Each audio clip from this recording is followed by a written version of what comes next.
Assalamualaikum warahmatullahi wabarakatuh. Para pemirsa dan adik-adik mahasiswa yang saya banggakan, marilah kita lanjutkan pembahasan mata kuliah elektronika komunikasi, yaitu kita sudah masuk topik kedua, dasar elektronika komunikasi, part yang pertama ya. Sebelum video ini kita sudah menyelesaikan part pertama, yaitu video yang pertama untuk pembahasan gain, attenuation, dan decibel. Kemudian video yang kedua adalah mengenai komponen reaktansi ya, komponen reaktif atau reaktansi. Kemudian yang terakhir pada part pertama ini yaitu membahas tentang rangkaian penalas seri dan paralel ya, penalas seri dan paralel. Baik, kita langsung saja saksikan penjelasan saya berikut ini.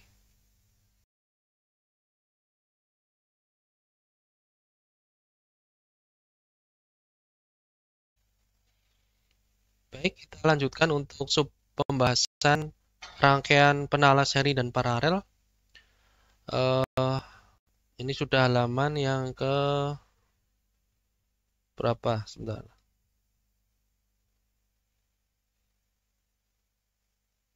Di video sebelumnya kita sudah membahas mengenai gain, attenuation, dan decibel. Kemudian juga komponen reaktansi atau reaktif ya, baik induktor, kapasitor maupun resistor.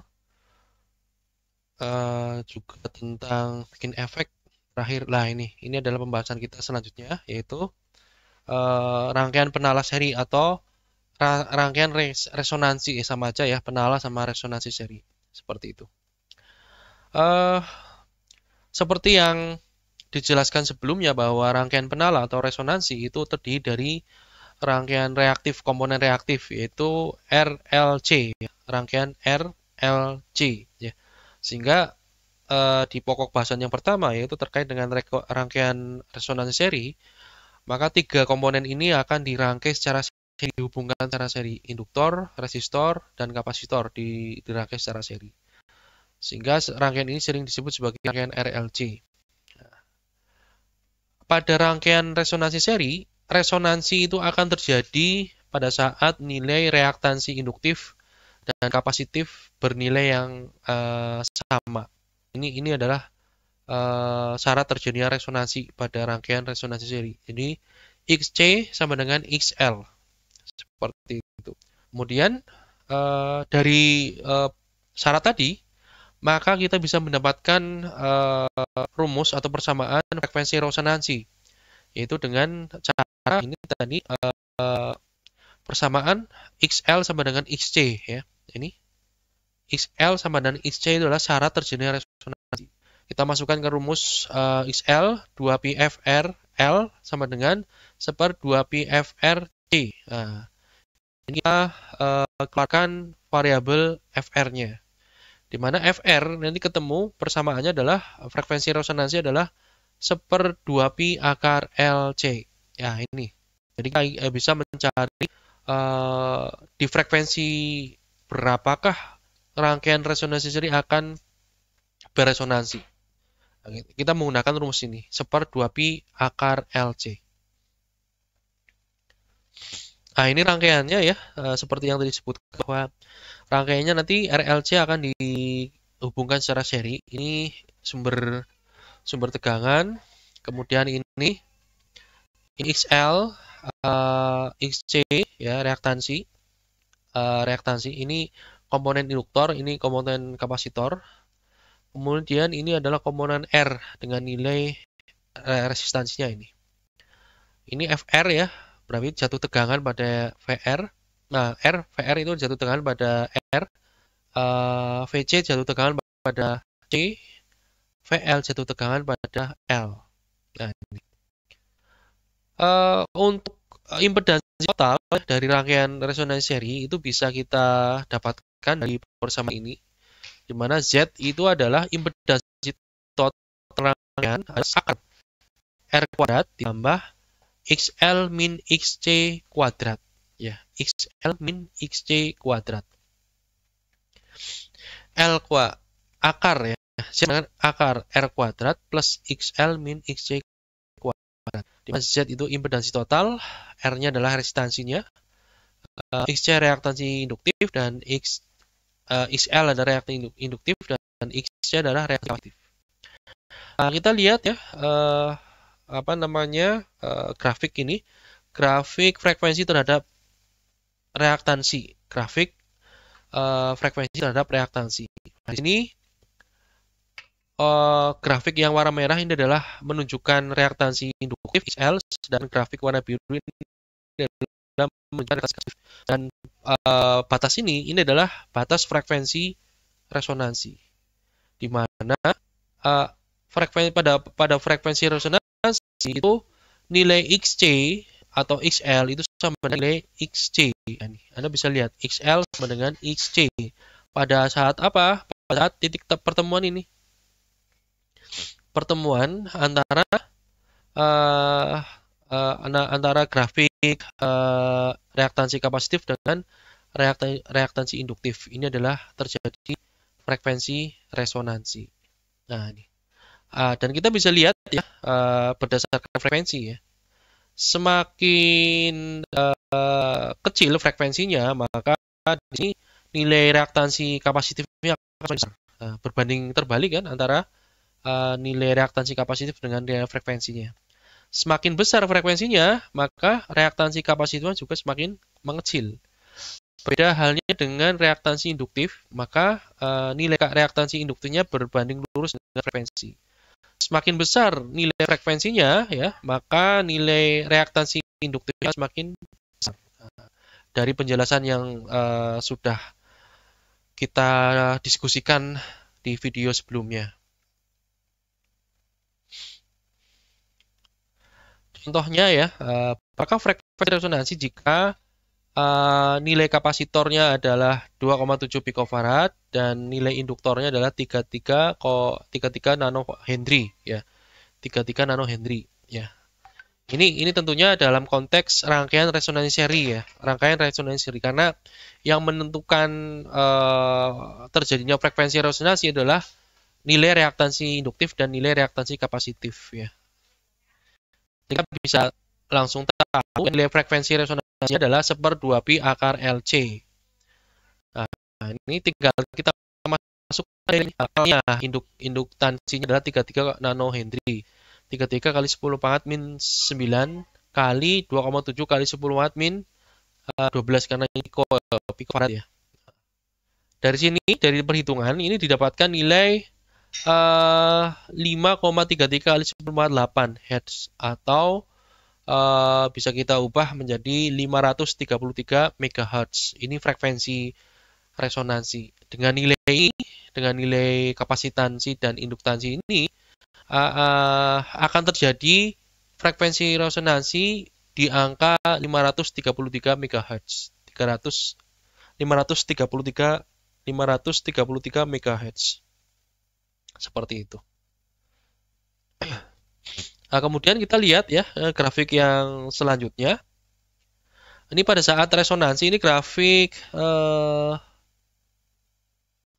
frekuensi ya. Ini frekuensi terhadap arus ya. Arus rangkaian, ini arus circuit current. Kemudian ini adalah frekuensinya. Ini ada dua grafik. Yang pertama grafik yang merah ini sama yang biru ya, sama yang biru. Nah, ini bisa lihat, Anda bisa lihat di sini.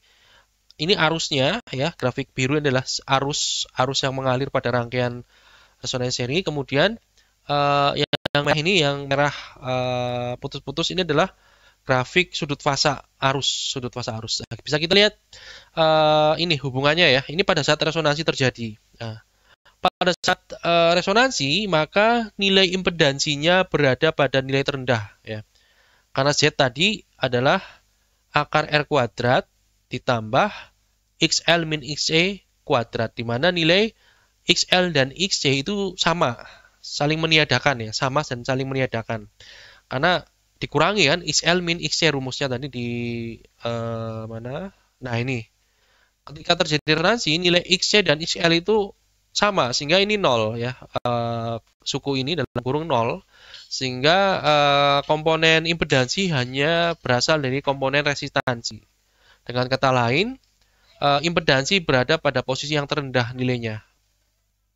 Nah, ini. Jadi impedansi pada nilai terendah yaitu Z sama dengan R itu sendiri ya. Jadi impedansi total rangkaian itu adalah nilai resistansinya sendiri.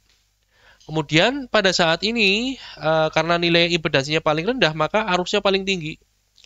Arus sama dengan V per R ya. V per R, di mana R itu Z, Z-nya paling rendah. Sehingga arusnya paling tinggi, berada di puncak arus. Ya.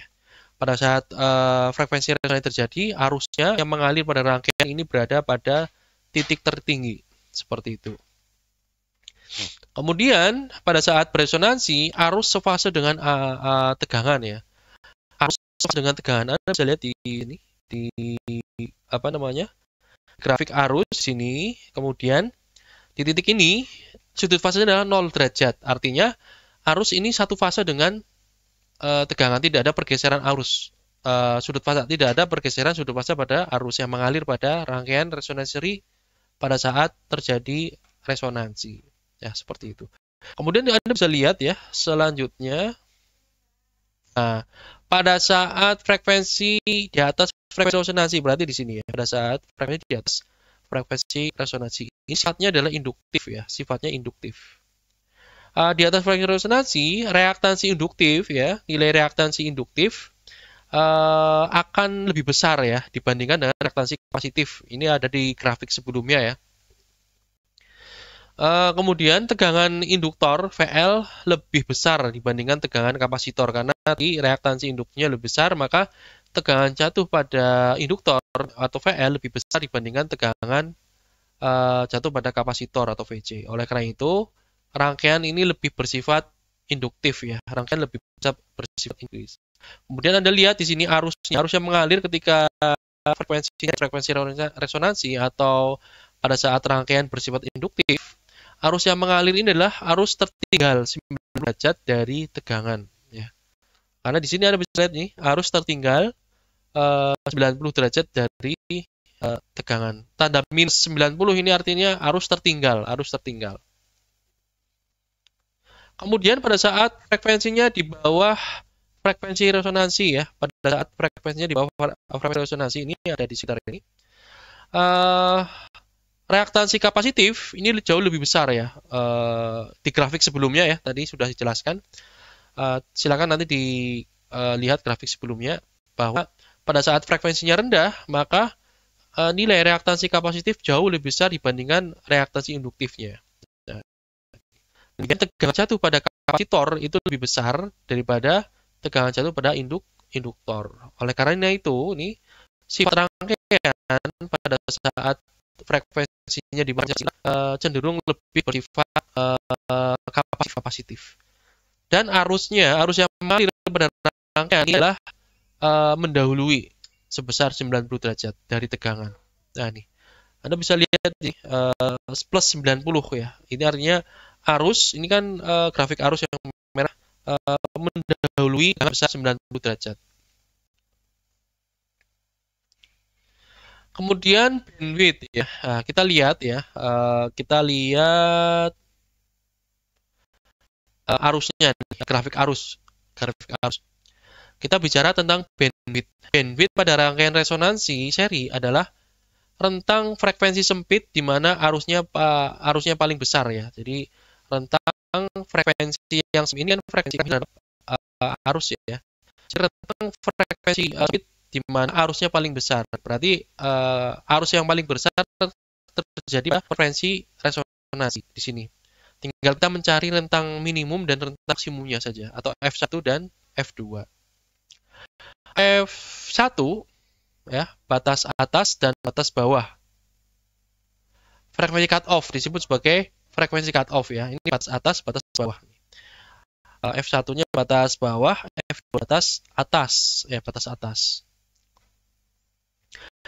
Untuk mencari frekuensi cut off itu bisa kita langsung ambil nilainya dari nilai ini 70,7% dan nilai arus puncaknya katakanlah 5 ampere ini. Arus puncaknya amplitudo arus puncaknya adalah 2 miliampere, maka frekuensi cut off terjadi pada saat nilai arusnya adalah sebesar 70,7% nilai arus puncak atau 0,707 dari arus puncak. Kalau arus puncaknya 2 mA, maka di sini frekuensi cutoff akan terjadi pada nilai arusnya 1,414 mA. Baik frekuensi cutoff yang rendah maupun yang tinggi atau batas bawah maupun batas atas. Ini sama, tinggal ditarik garis lurus. Maka ini perpotongannya pada nilai 0,707 arus puncak, perpotongannya ini akan dua titik ini akan menjadi batas atas dan batas bawah atau frekuensi atas frekuensi bawah. Sehingga bandwidth-nya adalah selisih. Bandwidth itu adalah selisih antara frekuensi atas dengan frekuensi bawah. Ya. Ini yang dinamakan dengan bandwidth, yaitu rentang pita sempit pada arus puncak yang paling besar seperti itu. Kemudian daya pada titik cut off ini ya, dayanya itu adalah setengah dari daya pada arus puncak ya. Untuk soal daya, maka daya pada titik cut off ini itu adalah setengah dari daya pada titik di mana arus puncak terjadi.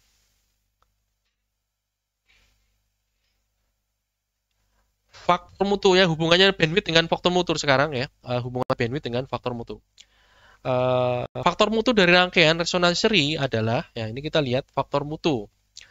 Kalau kita bandingkan dengan faktor mutu adalah daya reaktansi induktor dengan daya resistif, atau bisa kita simpulkan reaktansi faktor mutu adalah XL per R ya, XL per R ya.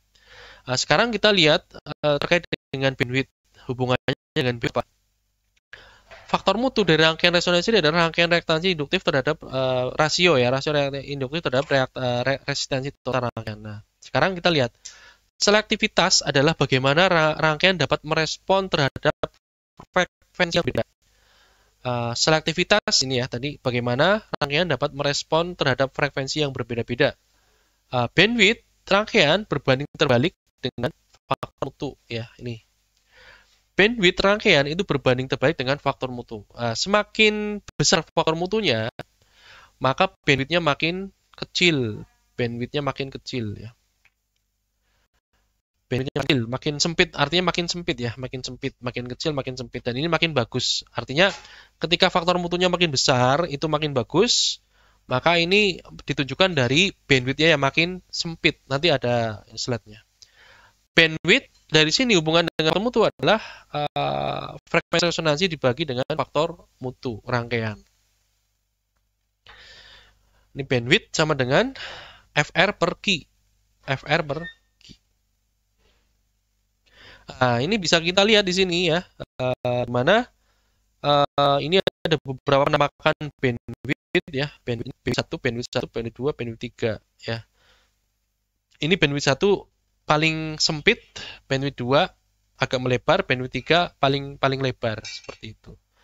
Dari sini bisa kita tunjukkan ya hubungan tadi faktor mutu dengan bandwidth, di mana di sini yang hijau ini adalah high Q1 artinya ini faktor mutunya yang tinggi, faktor mutu tinggi besar dengan bandwidth yang kecil ya kan. Faktor mutu besar, bandwidthnya kecil, ini yang paling bagus ya ketika kita memiliki faktor mutu besar dan bandwidthnya kecil seperti itu. Kemudian yang medium ini adalah yang merah, di mana faktor mutunya di tengah-tengah ya. Kemudian bandwidthnya juga di tengah antara bandwidth pertama dan ketiga, dan yang paling rendah atau jelek ini adalah yang ketiga, yang hijau, yang biru, di mana ini faktor mutunya rendah, otomatis ketika faktor mutunya rendah atau kecil, bandwidthnya akan lebar sekali ya, lebar seperti itu. Nah, ini adalah efek dari faktor mutu pada bandwidth dan selektivitas rangkaian resonansi, selektivitas. Artinya semakin bandwidthnya makin sempit, berarti selektivitas rangkaian terhadap frekuensi-frekuensi yang berbeda itu semakin bagus ya, semakin bagus. Artinya dia makin menyempit. Kalau bandwidthnya makin lebar itu istilahnya ada kemungkinan beberapa frekuensi bisa tercover dari bandwidth yang lebar. Tapi kalau bandwidthnya kecil ya, semakin kecil, makin menyempit, maka itu bisa semakin selektif. Artinya satu bandwidth itu untuk satu frekuensi. Semakin selektif untuk perubahan atau perbedaan frekuensi yang dipilih seperti itu. Nah, ini ada hal yang perlu kita ketahui terkait dengan bandwidth vs quality factor ya. The bandwidth of a circuit is inversely proportional to the circuit key. The higher the key, the smaller the bandwidth. Low key values produce wide bandwidth or less selectivity. Bandwidth sirkuit atau bandwidth rangkaian berbanding terbalik dengan faktor mutunya, key-nya ya. Semakin tinggi key atau faktor mutu, maka semakin kecil atau rendah bandwidthnya. Artinya bandwidthnya makin sempit ya, itu maksudnya. Semakin rendah nilai key-nya, maka akan menghasilkan bandwidth yang makin lebar atau selektivitasnya adalah rendah ya. Jika bandwidthnya makin lebar, tadi yang saya bilang selektivitas rangkaian akan semakin rendah. Karena dalam bandwidth yang lebar ini kemungkinan dia bisa mengcover atau menangkap beberapa frekuensi. Ya ini kan selektivitasnya rendah jadinya. Sekarang paralel ya, rangkaian resonansi paralel ya. Oke. Paralel berarti rangkaiannya paralel ya. Ini dibentuk atau yang paralel itu ketika induktor dan kapasitor dirangkai secara paralel dengan sumber. Induktor dan kapasitor dirangkai paralel dengan sumber. Kemudian rangkaian resonansi paralel disebut juga rangkaian RLC. Sama juga ya dengan yang seri. Sekarang syarat resonansinya. Resonansi terjadi saat reaktansi induktif sama dengan reaktansi kapasitif. Sama dengan yang seri ya. Jadi reaktansi induktif sama dengan reaktansi kapasitif. Kemudian frekuensi berbanding terbalik dengan induktansi dan kapasitansi ya. Untuk frekuensi resonansi itu sama rumusnya, yang digunakannya sama juga, yaitu Fr sama dengan 1/2pi akar LC. Rumusnya sama dengan yang seri. Fr sama dengan 1/2pi akar LC. Nah, ini rangkaiannya ya, rangkaian resonansi paralel di mana induktor dan kapasitor dirangkai paralel dengan sumber tegangan. Di sini arus totalnya ya, arus total sama dengan akar IL kuadrat ditambah IC kuadrat. Seperti itu. Kita lihat ya. Dari grafik diagram fasor ini, besarnya IC dan IL itu besarnya sama, tetapi berbeda fasa 180 derajat ini ya. Ini besarnya sama ya. Tadi disebutkan ya, ketika resonansi paralel, beresonansi. Maka di sini ini terjadi resonansi di mana arusnya sama dengan IC sama dengan XL, cuma berbeda fasa 180 derajat. Arus kapasitif mendahului tegangan sumber, ini Vs. Sedangkan arus induktif ya, IL itu tertinggal 90 derajat atau berbeda fasa 90 derajat dengan tegangan sumber ya. Otomatis dengan kondisi seperti ini, penjumlahan fasor kedua arus ini sama dengan 0. Karena apa? Karena masing-masing arus memiliki besar yang sama, magnitude yang sama, tetapi sudut fasa yang berbeda 180 derajat, sehingga saling meniadakan. Sehingga resultannya adalah 0 ya. Resultan fasornya adalah 0 dan meniadakan satu dengan yang lain.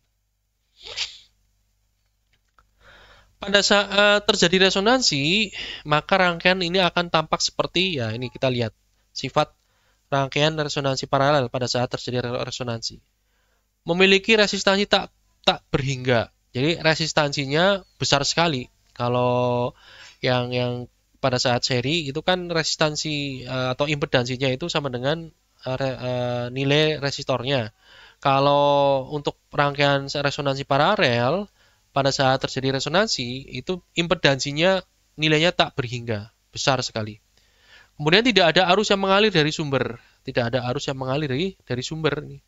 Karena tadi saling meniadakan kan, arus IC sama dengan arus IL sama dengan IC dengan arah arah yang berlawanan, sehingga arusnya saling meniadakan. Kemudian bertindak seperti rangkaian terbuka, karena tidak ada arus yang mengalir dari sumber. Namun, ada aliran arus yang besar antara ini kapasitor dan induktor ya. Ada aliran arus yang besar antara kapasitor dan induktor yang menyimpan dan mentransfer energi di antara keduanya. Jadi menyimpan dan mentransfer energi di antara keduanya. Ini membuang, ini menyimpan, kemudian seperti itu, membuang, menyimpan seperti itu ya. Rangkaian ini ya, proses ini ya, menyimpan dan mentransfer energi ini adalah rangkaian yang dikenal dengan rangkaian tank dan arus tank ya, rangkaian tank dan arus tank ya, karena menyimpan energi tadi. Baik, nah ini adalah bentuk lain dari analisis lain dari rangkaian paralel ya, di mana biasanya diasumsikan bahwa pada kapasitor ini tidak ada rugi-rugi ya, rugi-rugi resistif, dan pada induktor ini memiliki rugi-rugi karena memiliki resistansi di sini, nilai resistansi pada kawat yang digunakan untuk kumparan ya, kawat yang digunakan untuk membentuk kumparan atau induktor itu. Jadi sehingga gambaran rangkaiannya menjadi seperti ini. Ada tambah R-nya di cabang induktor. Ada RW ya. R ini R-nya atau RW di cabang induktor. Ini arus IC, ini arus IL. Ini pada saat resonansi terjadi di mana XL sama dengan XC, impedansi pada cabang rangkaian induktif ya, pada cabang rangkaian induktif ini lebih besar daripada cabang kapasitif. Karena apa? Karena resistansi kumparan induktor, karena ada ketambahan RW ini, resistansi kumparan induktor, sehingga impedansi cabang induktif lebih besar dibanding cabang kapasitif. Arus kapasitif akan sedikit lebih besar ya, karena tadi impedansinya lebih kecil ya, maka arusnya akan sedikit lebih besar ya. Tidak terlalu besar, artinya perbandingannya tidak terlalu besar, jadi sedikit lebih besar dibandingkan arus induktif. Namun demikian dalam banyak kasus ini keduanya saling meniadakan seperti yang gambar tadi ya, karena ini ya, karena perbedaan arusnya sangat kecil sekali ya, perbedaan arus antara arus IC dan IL diakibatkan oleh adanya resistansi resistansi pada cabang induktif ya.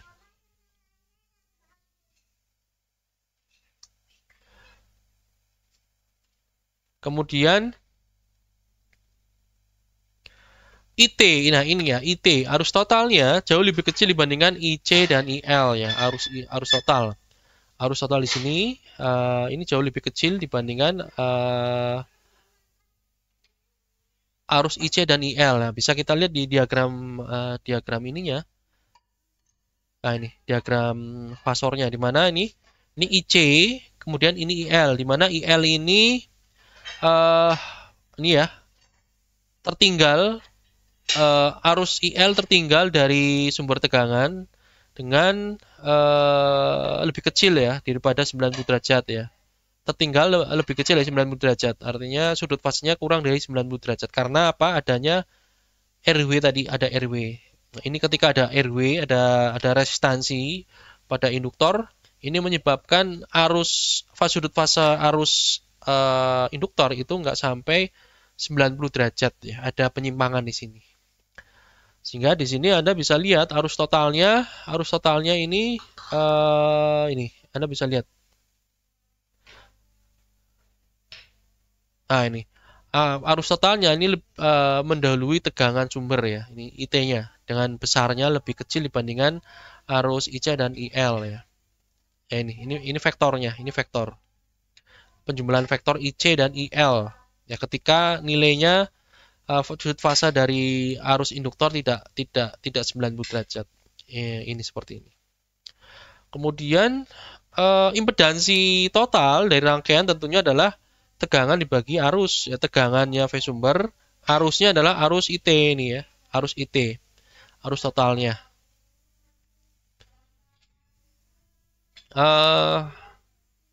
Kemudian salah satu cara untuk menyederhanakan rangkaian ya tadi dari rangkaian ini ya, actual circuit, jadi rangkaian yang sebenarnya seperti ini diubah ke rangkaian yang ekivalen jadi bentuknya adalah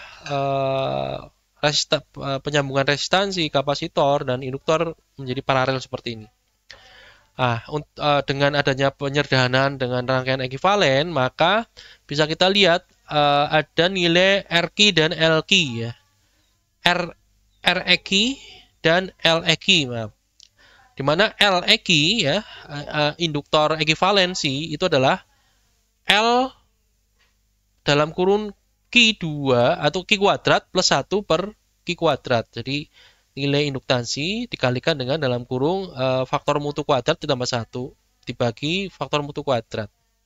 Sedangkan R ekivalen sama dengan RW atau resistansi induktornya dikalikan dengan Q kuadrat plus 1. Jadi ini nilai RQ dan LQ-nya adalah ini. Dengan faktor mutunya adalah XL per RW, di mana RW adalah resistansi kumparan induktor. Faktor mutunya ini adalah XL per RW. Nah, seperti itu ya. Rumus untuk rangkaian ekivalen pada resonansi paralel seperti itu. Kemudian kita lihat grafiknya. Kita lihat antara grafik frekuensi terhadap impedansi ya. Ini grafik frekuensi, sumbu datar frekuensi terhadap impedansi. Kalau ini adalah sudut fasa yang merah, kalau yang biru ini adalah, kita lihat ini apa biru.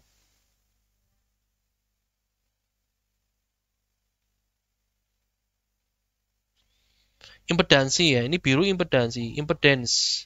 Blue curve on the, oh ya ini impedance. Biru ini impedansi, kemudian ini merah ini sudut fasa arusnya dalam derajat ini.